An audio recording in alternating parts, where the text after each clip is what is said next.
He thought it would be the night he dazzled the room. He didn't know it would be the night I burned it down. With a single photo, the ballroom shimmered under crystal chandeliers, filled with the scent of roses and expensive perfume. I remember thinking how beautiful everything looked. Too beautiful for something so rotten. It was our 10th anniversary, a milestone, a spectacle, and Christian spared no expense. Custom menu, live quartet, hand-selected wine. But what he didn't know was that I already knew. I found the messages days earlier, hidden in a folder titled Meetings Urgent. How poetic. I stood beside him as he toasted to loyalty, partnership, and the future. The audacity nearly knocked the air out of me. I watched the crowd raise their glasses, watched his secretary across the room bat her lashes with zero shame. He thought I would stay, play the role, smile through the betrayal. What he didn't know, I had synced our devices months ago, just in case. And that little red notification pinged at the exact moment he lifted his glass. There it was, a lingerie selfie from her, sent to his phone, which was mirrored to my tablet, which was synced to the AV system through my profile. He hadn't thought twice when he handed me the tech weeks ago to plan the event. He trusted me to handle the details, and I did. She planned it all. Every speaker, every spotlight, every ounce of timing. I just left out one final flourish. While he basked in the applause, I walked calmly to the control panel near the stage. My hand didn't shake. My heart didn't race. I simply tapped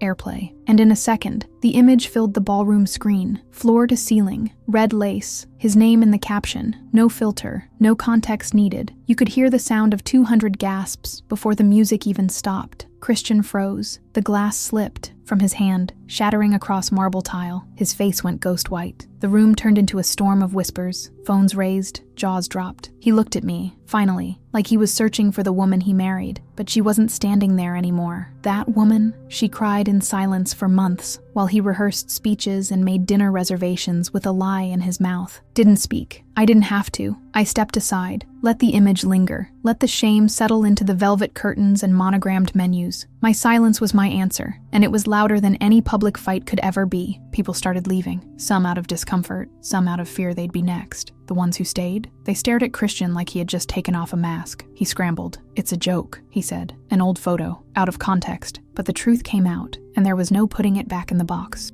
The secretary slipped out quietly, clutching her purse like a shield. I watched her go, not with anger, just clarity. She wasn't the mastermind. She was the accessory, and he was the architect of his own humiliation. When the projector cut off, I walked toward the center of the room, heels clicking like punctuation marks. I raised my glass. "To clarity," I said, "to knowing what love isn't, so we can make room for what it might be." I drank, slowly, let it sit on my tongue. The entire room watched, stunned, and just like that, I walked away, into the hallway, into the night, into the next version of myself. And as the ballroom doors closed behind me, I knew this wasn't the end of a marriage. It was the beginning of a reckoning.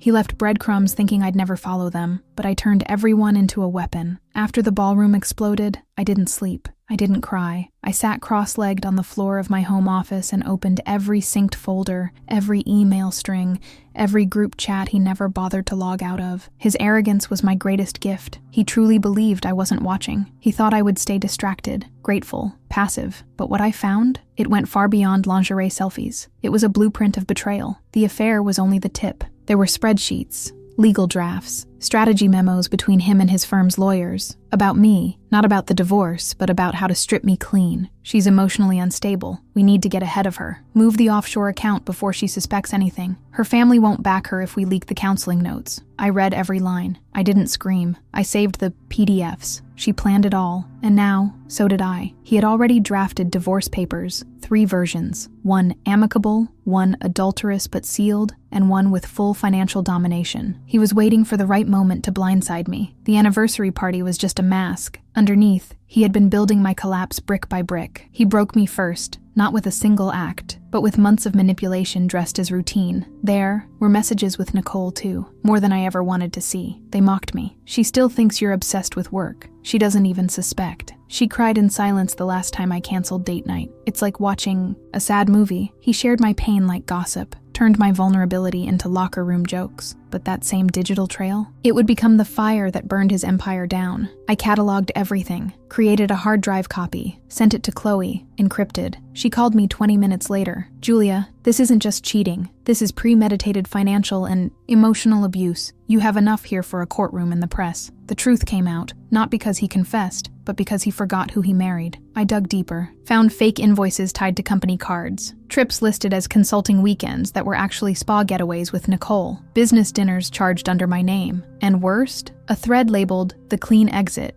outlining how to frame me as volatile if I ever fought back. His partners knew, his assistant knew, even our marriage counselor had been copied in on one of the threads. I was deceived, not just by him, but by a circle I once called mine. Chloe's team jumped in immediately. Forensics, legal prep, timelines. She said, "This isn't just a divorce anymore, it's exposure." And I agreed. This wasn't about saving face. It was about saving every woman who'd ever been told, "Just be grateful he pays the bills," because he thought I would stay quiet, ashamed, isolated. Instead, I was preparing to broadcast the truth he tried to bury. Every time I uncovered something new, I made tea, lit a candle, sat with it. I refused to let this rot live in my body. That was the real healing. Not pretending I was okay, but facing every scar head on and deciding this won't be the end of me. My silence was my answer, and now my evidence was my megaphone. And as the files piled up, so did my clarity. This wasn't just going to be a personal reckoning. This was about to shake the entire city.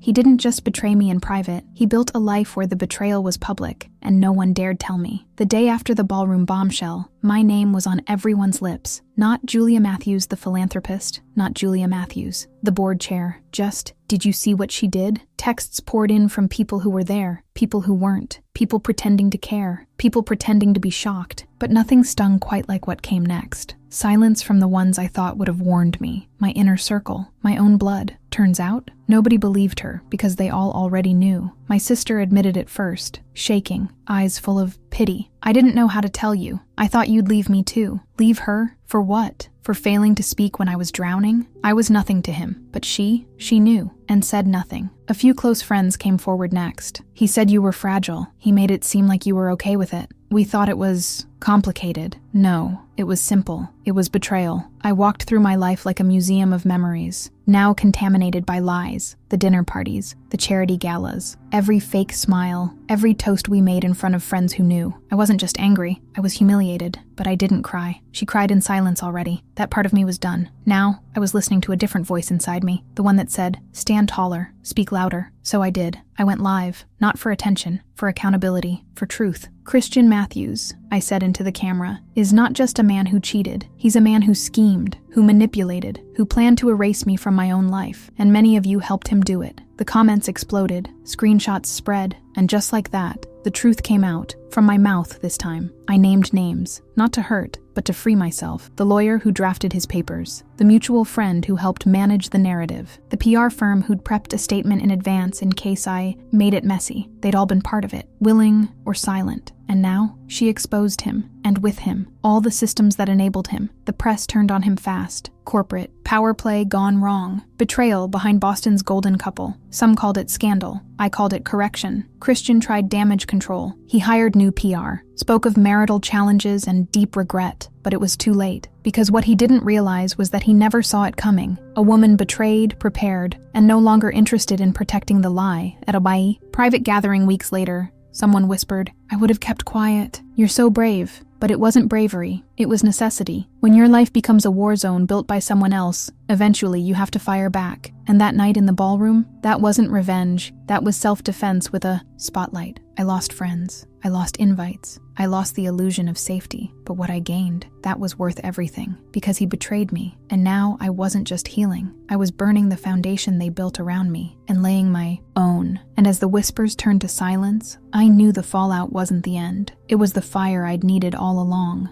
He thought he was done being exposed, but I was just getting started. When the story hit the front page, it wasn't about me anymore. It wasn't even about the affair. It was about them, the women whose names I didn't know, but whose silence I now recognized like my own reflection. A journalist named Lauren sent me a private message. "You're not alone. He's done this before. I have proof." And just like that, stories of betrayal started pouring in, each one more chilling than the last. They were all the same, in different fonts. Hired young, promoted fast, flirtation turned coercion. Then came the NDA, the severance, the confidentiality clause. Each one had been told they were special, irreplaceable, until they weren't. I sat with my laptop, reading line after line, watching Christian's pattern unfold like a script. This wasn't cheating. This was a system, a strategy, a cycle. She planned it all. Not Nicole, not me. He did. I met them one by one. Quiet cafes, anonymous email chains, some still afraid to speak, others ready to scream. One of them said, "He told me no one would believe me." Another whispered, "He said you knew." That one broke me. Nobody believed her, because they'd been trained not to, because power makes people look the other way. But not this time. Lauren published the article. Names withheld, patterns clear. Christian Matthews wasn't just a husband with a mistress. He was a serial manipulator with a legal system behind him. Company money, legal cover, institutional silence. And now, the walls were cracking. Fast. HR investigations reopened. Lawyers came forward. And suddenly, Christian's empire wasn't golden anymore. It was glass, and he never saw it coming. I teamed up with Chloe and 3 former employees. We created a confidential intake portal. Within 48 hours, 27 messages. Within a week, 60. Some were heartbreaking. Some were horrifying.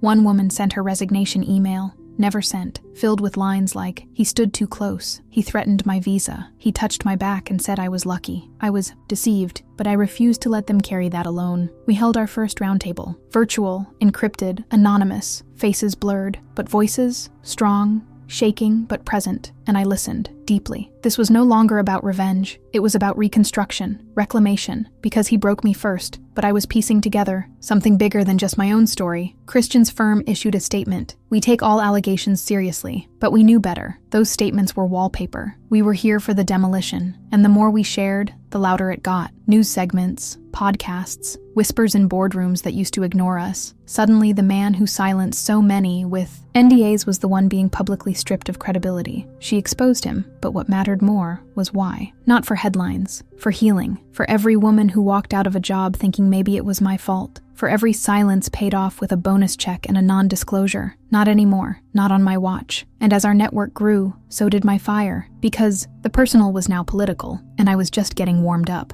It wasn't just him. The betrayal went deeper, stitched into my bloodline, dressed in legacy and silence. I thought I'd uncovered the worst of it, the affairs, the NDAs, the strategy to erase me. But betrayal, I've learned, is like mold. It spreads in the dark corners you never think to check. It came to light one morning when I found a familiar name buried in an old legal file, my father's. I blinked, reread it, and felt my chest tighten. He wasn't a bystander. He was in it, helping Christian bury one of the earliest complaints. Before we were even engaged, I confronted him in his study, surrounded by family portraits and polished awards. "Tell me the truth," I asked. "Did you cover for him?" He looked away, didn't deny it, just said it was complicated. That was his answer, complicated. As if years of gaslighting and coercion could be reduced to a word used in romantic comedies. I felt sick. I was deceived, not just by my husband, but by the man who walked me down the aisle. He confessed, slowly, carefully, said Christian's behavior got out of hand once, that there was a woman, a settlement. She wasn't credible, he said. She was young, emotional. My voice shook. Like I was? He flinched. I stood there, realizing he betrayed me, not by sleeping with anyone, but by selling my future to maintain his image. Turns out, my marriage wasn't built on love. It was arranged, strategically, quietly, for optics. Christian's firm needed credibility. My family needed alliances. A clean, polished couple to distract from dirty dealings. She planned it all, he said about my wedding. But now I knew. They did. And I was the ribbon tied around a scandal, gift wrapped for public trust. He begged me to stay quiet. For the family name. For your future. Think of your mother. But my silence was my answer. And it ended here. I didn't yell. I just walked out. I left the estate, the title, the inheritance conversations. I chose truth over tradition. And for the first time in my life, I felt the air shift around me like it had finally made room for who I really was. I called Chloe, told her everything. She wasn't surprised. "This goes higher than Christian," she said. "This was a network. You were the reputation sponge." I let that sink in. For years, I thought I was the weak link, the one who didn't see it coming. But no, he never saw it coming. That I'd be the one to cut through generations of quiet complicity. I went back through old letters, emails, calendars. Things started making sense. Dinners where I was suddenly needed to sit next to investors. Calls where I was coached on what not to say. Jobs I turned down because Now isn't the time. I wasn't just ignored, I was placed, like a chess piece in someone else's game. I started writing everything down, not for revenge, yet, but to understand, to build a clear map of every lie I'd lived inside, every deal signed in my name, every moment of my life that had been, shaped not by chance, but by control. The image they built around me, it was never mine. It was armor, for them. I was nothing to him, but to them, I was currency. And now, I was cashing myself out and preparing to burn the ledger.